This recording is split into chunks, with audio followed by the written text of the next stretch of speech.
पुण्यामध्ये Airbnb आम्ही अमेरिकेत असतानाच ऑनलाईन बुक केलं होतं. हॉटेल बुक करावं की Airbnb करावं हाचा विचार आम्ही करत होतो, पण म्हटलं Airbnbच करू की ना घरात राहिल्याचं फिलिंग येईल म्हणून. आणि खूप छान होतं हे Airbnb, मोठं होतं आणि AC रूम्स होत्या, त्यामुळे घरात राहिल्यासारखं फिलिंग आलं.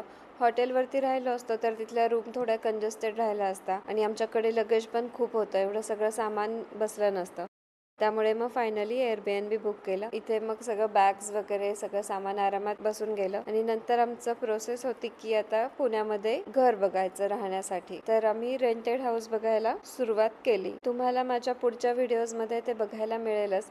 पुढचे व्हिडिओज पण खूप इंटरेस्टिंग असणार आहेत, तर प्लीज नक्की बघा आणि चॅनलला सबस्क्राईब करून टाका. आणि हे घर जे Airbnb आम्ही बुक केलं होतं ते पण खूप मोठं होतं, 2 मजली होतं. वरती पण रूम्स वगैरे होत्या आणि रूम पण खूप म्हणजे छान मोठ्या आणि फर्निचर वगैरे भरपूर होतं त्यामध्ये की आपलं सामान वगैरे सगळं बसेल. सगळ्या रूम मध्ये AC होतं, त्यामुळे ना गरमीचा त्रास काहीच जाणवला नाही. इथे ना वॉचमन होता, तर त्याने पण खूप हेल्प केली.